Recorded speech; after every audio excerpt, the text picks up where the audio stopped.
Okay, welcome back, everybody. I hope you had a quick break. So let's get started with our panel session. In the 2021 ICF member survey, data showed coaches are older in more established regions, including North America, Western Europe, and Oceania, and younger in emerging regions that are not as established. And this includes Latin America, Asia, the Caribbean, Eastern Europe, the Middle East, and Africa. There tends to be more millennial coaches in the emerging regions and more boomers in the established regions. In this panel discussion, we will hear from chapter leaders from around the world as they talk about strategies to engage members of the younger generations. So our panelists joining us today are Petra Russell, PCC from Orange County, and Jaya Bhateja, an MCC from India, and our ACC from Bahrain is Salman Al-Fardan. So I'll be asking questions and you'll be able to track them on your worksheets. So what we'd like to do now is I'll get our panelists to introduce themselves so that we can get started with our panel session. So Petra, would you like to introduce yourself?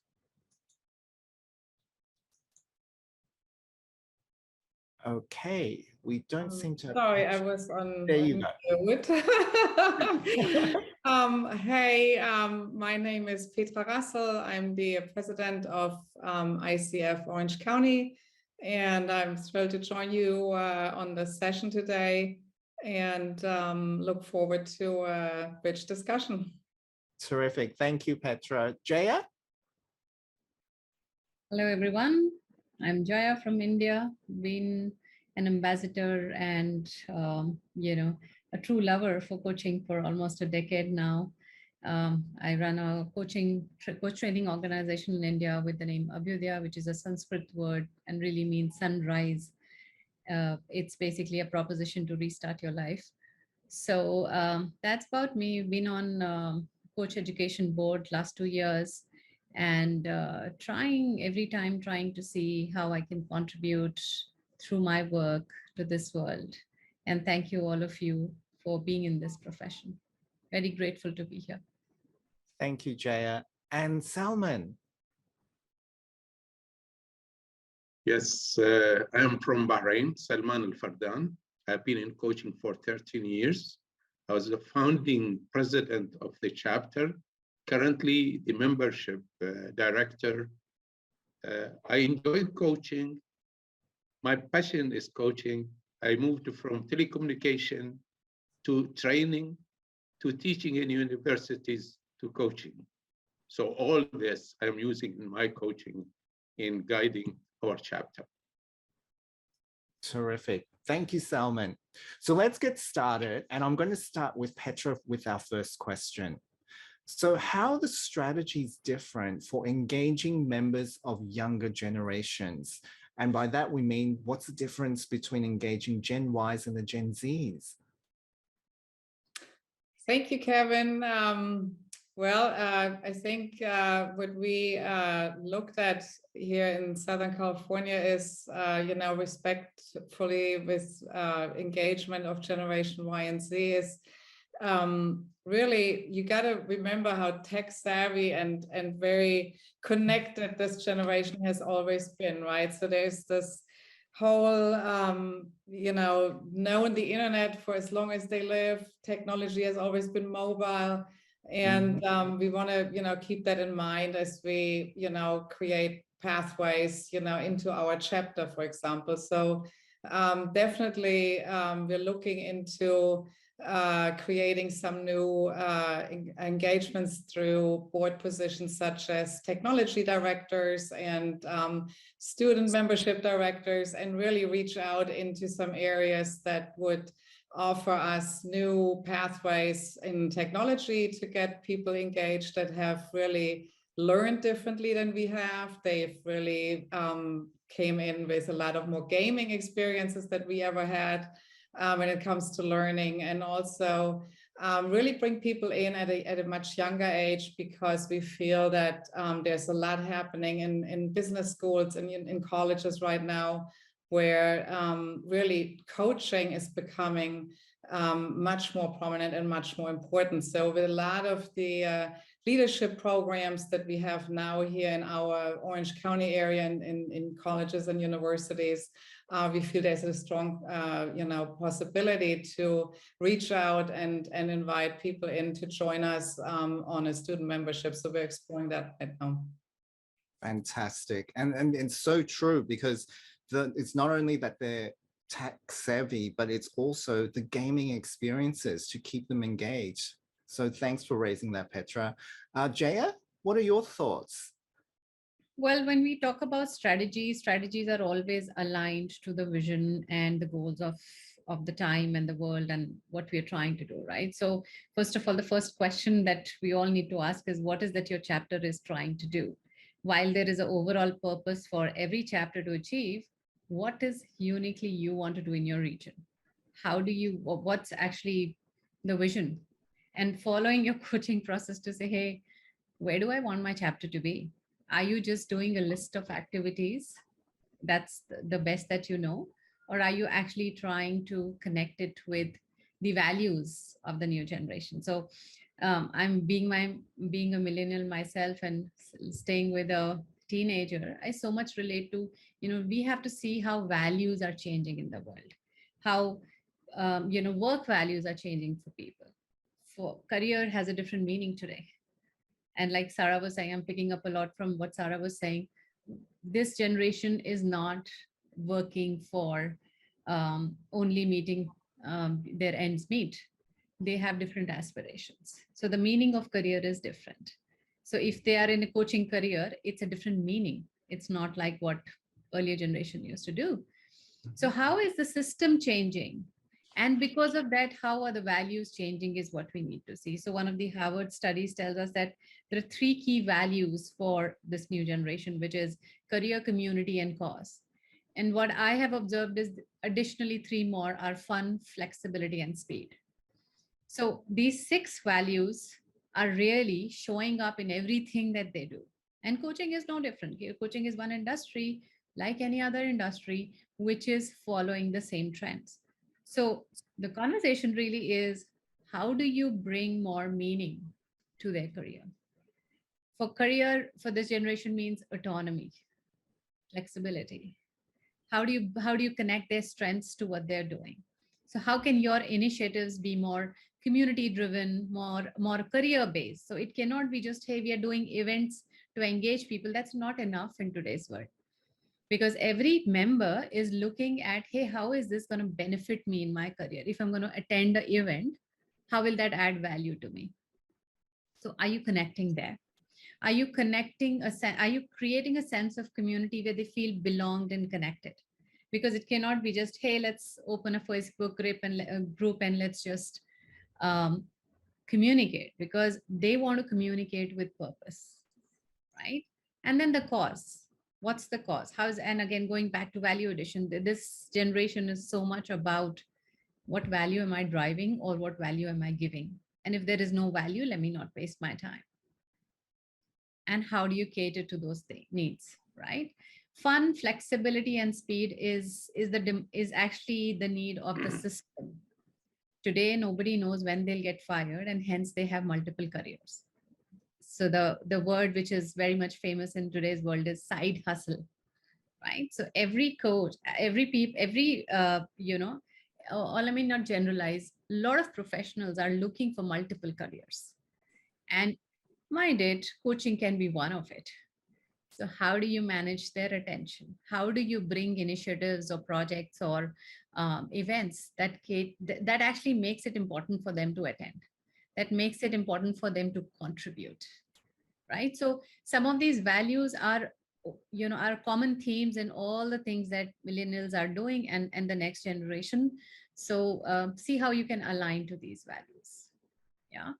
Now, some of the other things that, I was actually, when I was reflecting, was that the systemic atmosphere is actually pushing all of us in different directions. Things like volatility, uncertainty, right? And no one way of doing things. So can there be creative ways of doing things? Can there be ways, like, we were talking about gamification. Can you have your initiatives aligned in a gamified way? Can you have a new generation, or let me not call it new generation, but can you have this generation on your boards?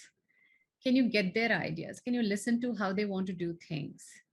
Because by the time you will get on YouTube, they have moved on to Snapchat, right? So it's moving so fast. You don't have so much of time to deliberate, hey, should we go on YouTube? Should we not go on YouTube? Should we allow self-promotion? Should we not allow self-promotion? Should we do this? In these shoulds, you're just letting the time go by. So this is a time to act, like just get on, do your initiatives, be fast in taking actions, because in so much of boundaries, this generation doesn't understand boundaries. If they're not getting anything out of the contribution they're making, why would they come? They're very clear about that. So the benefit is that they have clarity and awareness. The flip side is you can't get them to do everything that you have done, right? So looking at the systemic atmosphere is something that our strategies need to align, and having a focus to, hey, where are you taking your chapter? Where do you want to take your chapter? So that's how I'll answer that, Kevin. Terrific. Thank you, Jaya. And I love how you're relating it back to the whole coaching question, is like, where do you want your chapter to be? And I love your 3 words: fun, flexibility, and speed. Easy to remember. Thank you, Jaya. And Salman, so how are the different strategies for the younger generations, millennials and Gen Z?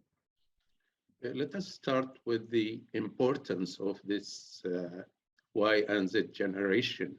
If you look at statistics, I mean, especially in my country, they are forming 35% of the population.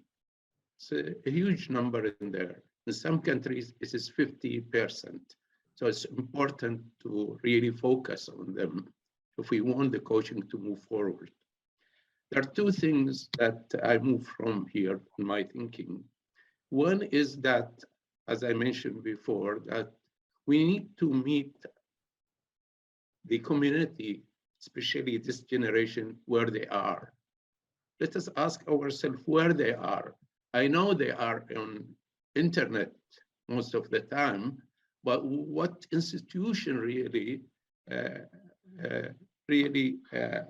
are umbrellas for their activities? This is number 1. Number 2, we need to ask a question. The question asked to us all the time: what is in it for me? What is in it for this new generation? If we can answer these 2 questions, we can meet them where they are exactly.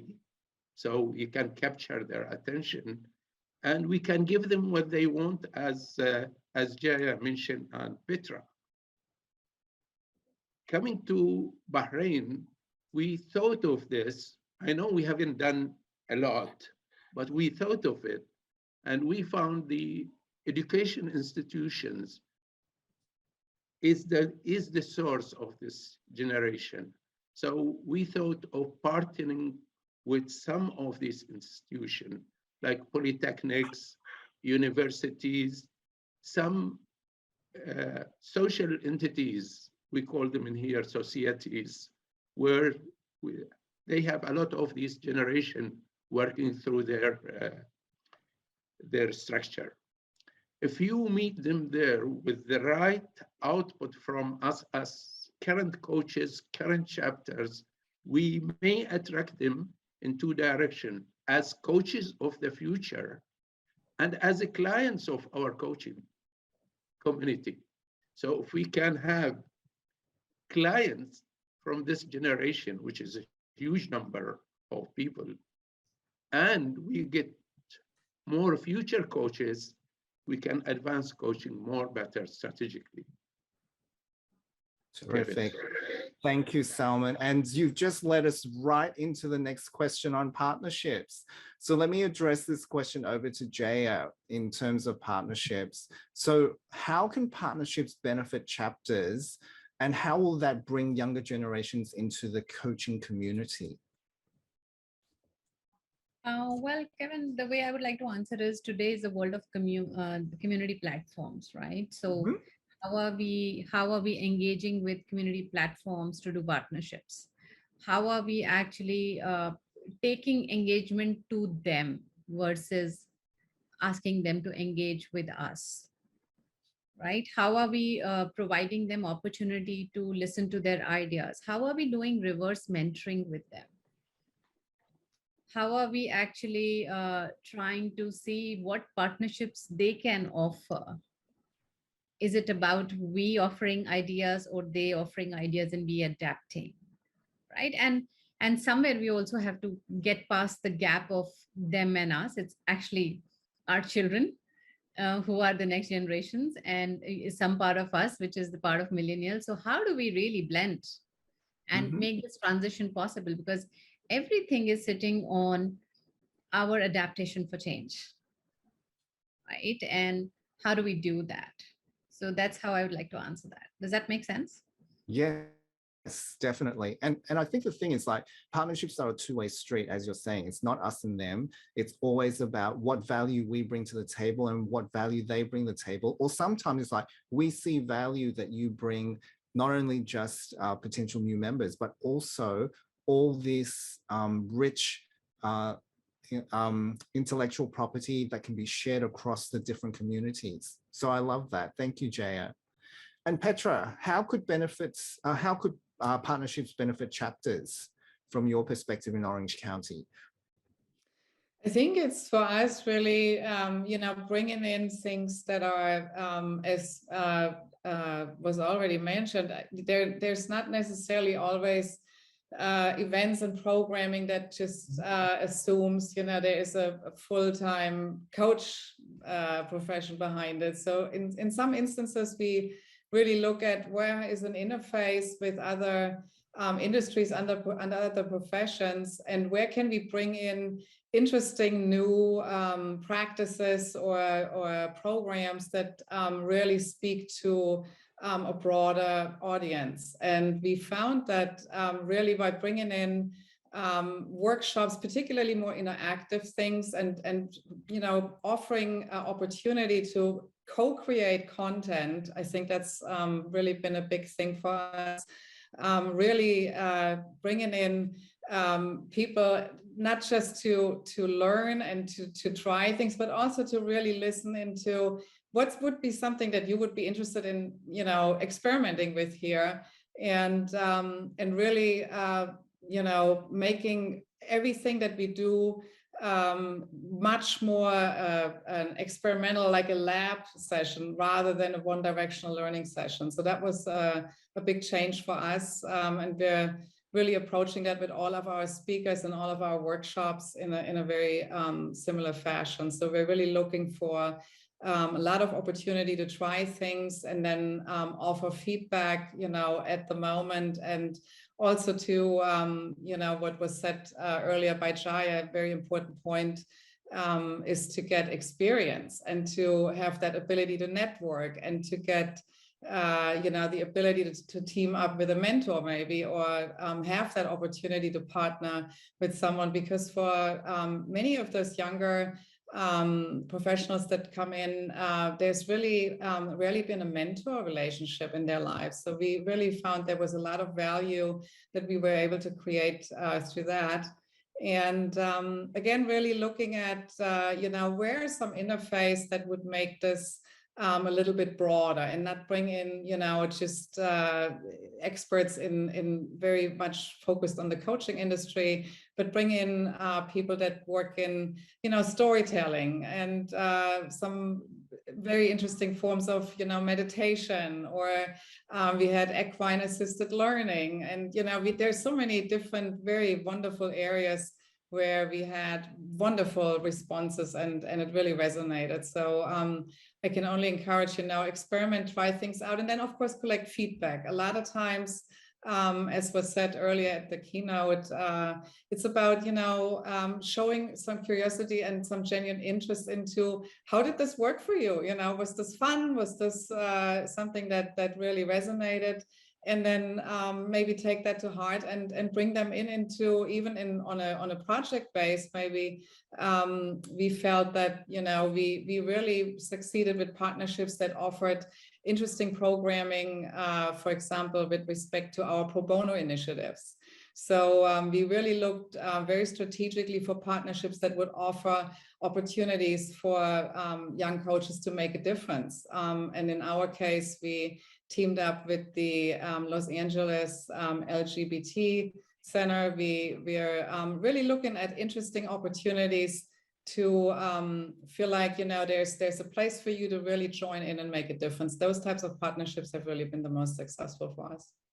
Terrific. Thank you, Petra. And I'm sure you're going to get a lot of questions from other chapters to talk to you about the experimentation. And because experimentation is so on point with the millennial and the Gen Zs, because it's fail fast, learn, and move on to the next item. And I think the other thing that you said also is active participation and co-creation of content.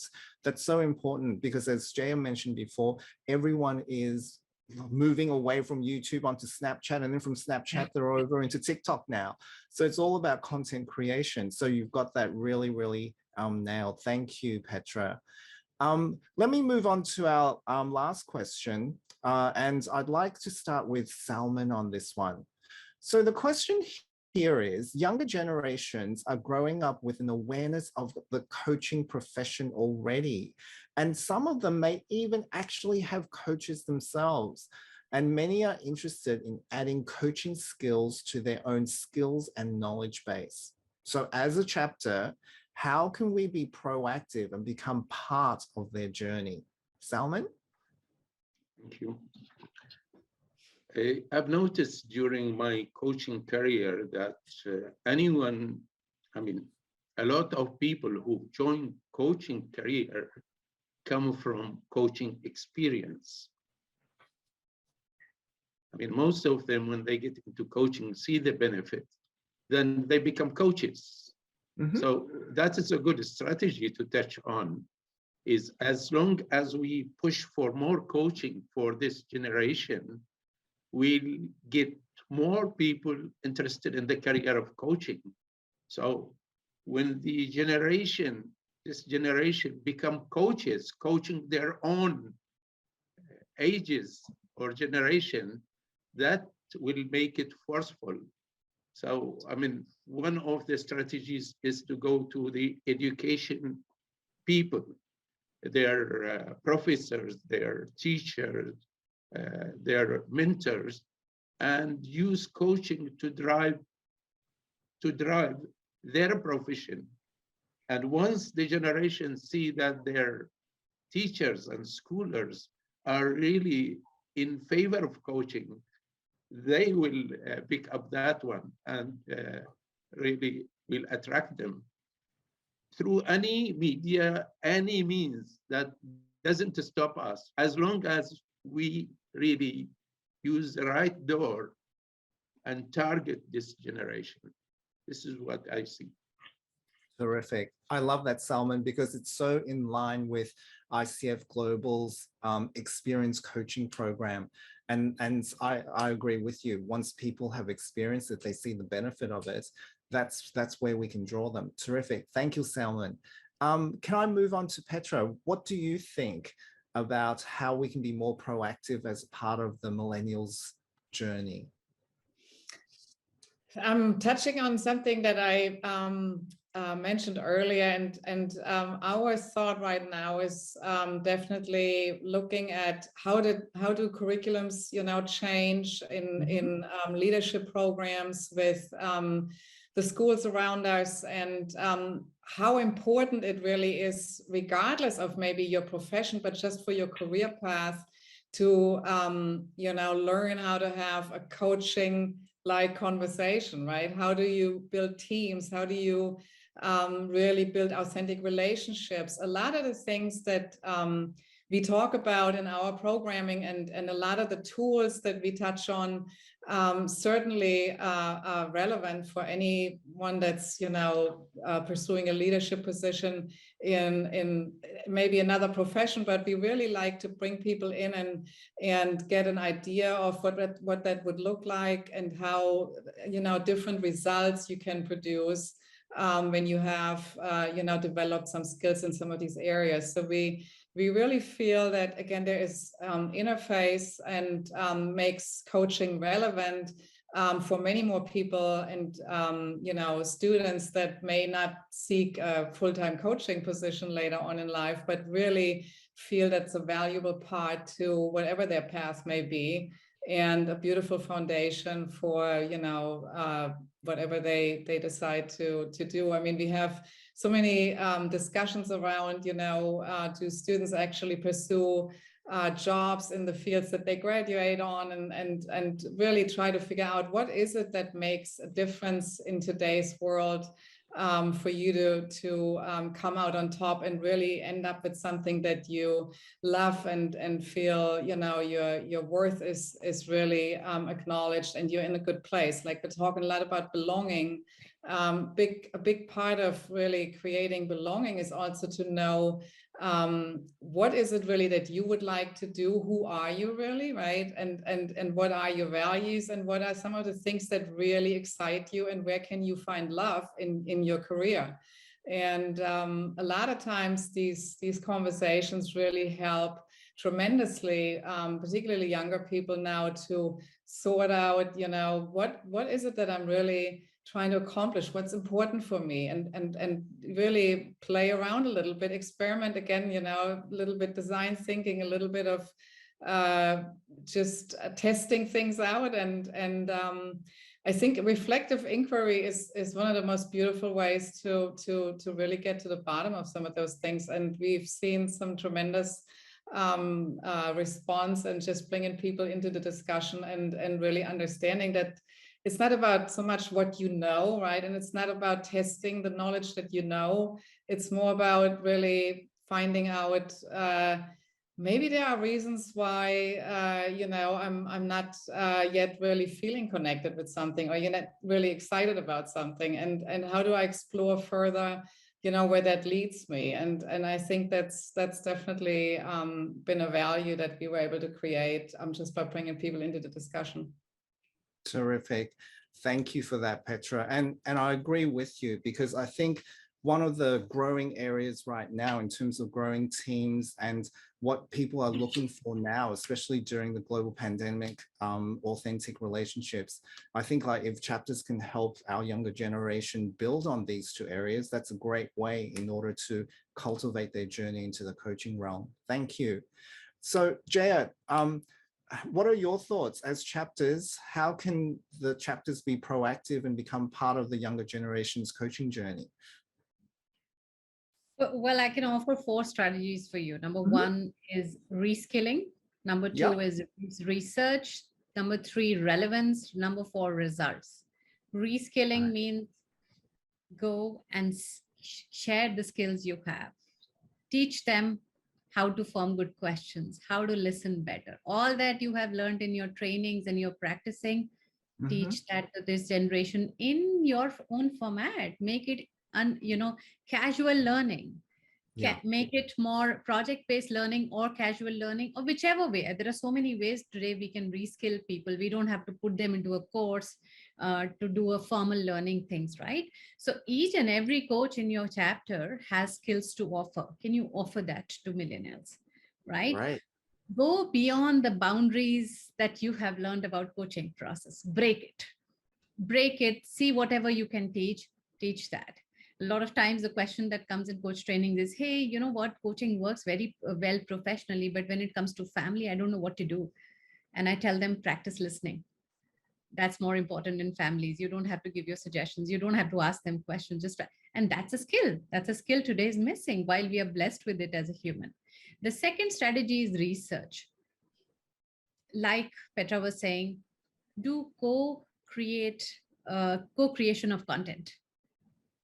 Bring opportunities where they can contribute. There is a lot they can contribute. but you create spaces for contribution. And when you create spaces for contribution, ask for their ideas, ask for this, which means you'll have to practice a bit of innovation, right? Look at small topics. Don't look for long projects, because research doesn't need to be a book. Research can be a white paper as well. So this generation do not have time to contribute to long stuff, but you can always chunk everything. Yeah. And how do you create opportunities to get their ideas, to ask them for their inputs, to ask them for their suggestions, and make those contents. I'm not sure how many chapters are actually investing in building content and repository. I'm sure there are a lot of them are doing it, but that's really an opportunity. The third strategy is relevance. Make coaching relevant to their lifestyle. Because when we go and tell people you should learn coaching, I should clearly have an answer as to why. Why you should learn, why you should learn now, and how can that help? So ask questions around what's the vision of your career?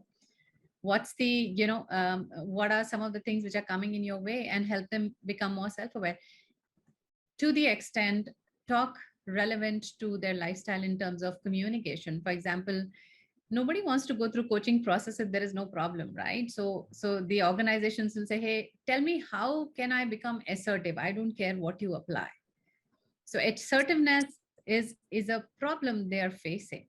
So help them there, right? So how can chapters, chapters are basically a nucleus which can create these spaces, and the members can contribute to, create those opportunities. So how do you do that? How do you create lifestyle relevant initiatives?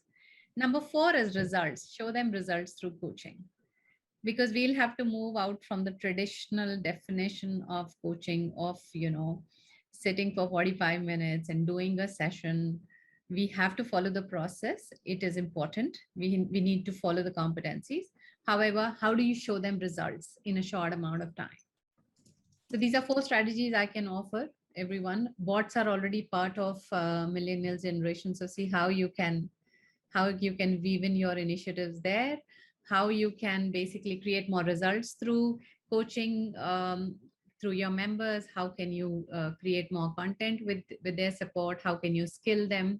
And then you start generating interest. Then the internal motivation starts kicking in to say, hey, I'm curious to know what you're doing, and I would like to learn that. So that's what I have to offer. That's fantastic, Jaya. And the chapters will be looking at your 4 R's: reskilling, research, relevance, and results. That's such an easy way to remember. Thank you so much for that. And with that, I'd like to thank our panelists, Salman from Bahrain, Petra from Orange County in the US. Thank you for staying up so late. And thank you, Jaya from India. Thank you so much for your contributions. So what we'd like to do now is, as we did earlier, we'll transition into the breakout rooms into smaller groups so that you can digest as chapter leaders what our panelists has shared. So it's an opportunity for you to think about maybe the 4 R's, or maybe the fun, flexibility, and speed. How are you going to carry this forward into your chapters? So make sure you identify a group leader, because they'll need to report back into the main session, and we'll take it from there. So here are the 2 questions we're going to cover off. What methods are your chapter, using to engage members of the younger generation for your chapter in your country? And draft ideas for member engagement initiatives that you can take back to your chapter and talk to your other chapter leaders. So with that, we're going to put you into the breakout rooms. You'll have about 15 minutes, and we'll see you back here shortly. Thanks, everyone. Great. Thanks, Roger. Well, I hope you all had a really fruitful discussion, and I see some of our panelists stayed on, so that's really great. So I hope you got some wisdom from them as a part of your conversations. So let's hear from a few of our breakout group leaders on the key learnings that they've had during the group discussions. So raise your hands down on the icon below in terms of raise hands, so that you can jump to the top left of our screens, and Minji will go through and review and see who we can bring online. Minji. Sure. We have so many hands. So let's start with Sonali from ICF Singapore. Thank you, Minji. Fastest fingers first. Okay, so in my room, I had Sue from South Africa, Devrajan from Mumbai, Haripriya from Hyderabad, and Fiona. And very interesting, discussion.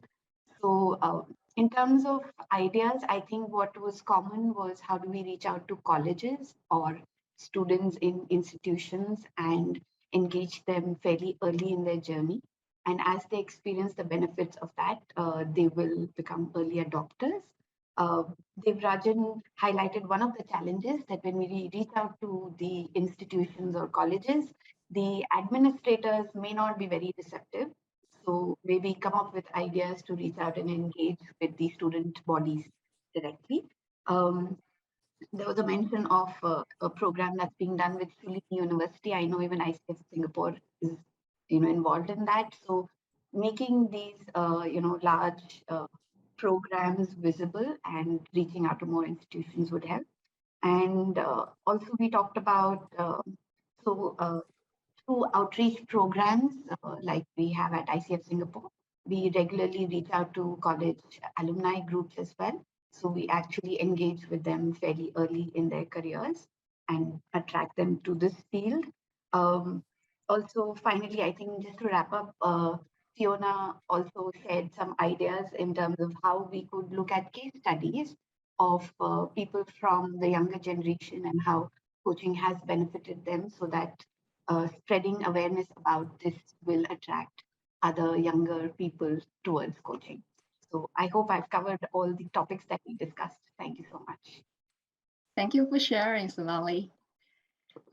Next, we could have Davia from Australasia. Yeah, hi, thank you.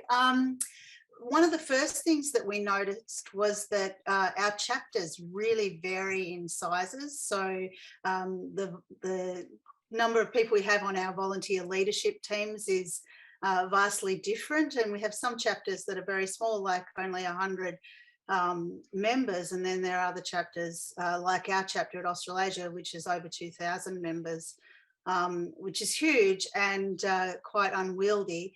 And one of the things that we all agreed is that we ask important questions like, what's here for you? What is it that we can do for you? And what's in it for you to join? Adrian and Emily from Singapore said that they have an associate member offering for students, which is a limited time membership. Not a global membership, it's just a local chapter membership, which just offers students a little taste of what it's like to be a part of the chapter and the community. And so they can attend a few events. In Australasia, we've recently introduced just a free code for students that they can attend any of our events as an event of their choice, as a one-off. And then hopefully during that event, we'll get a chance to talk to them about the value of an ICF membership. Alison from Korea said that they're working to get student attention via some advertising of the benefit. Now they've only got quite a small chapter and it's quite a new chapter. So they're talking about advertising the benefit of being part of a global association and really talking up the importance of global standard or level of coaching. And also that they're concentrating on working with people's desire for self-awareness and work-life balance and happiness.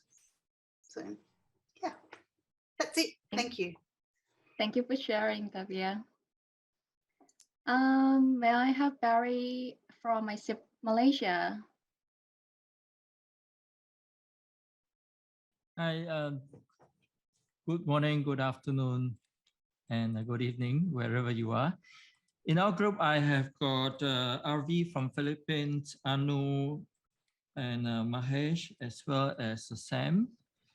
So yeah, one of the awareness we had was actually that the engagement is not just events and webinars, and that there are other areas, and it needs a concerted effort.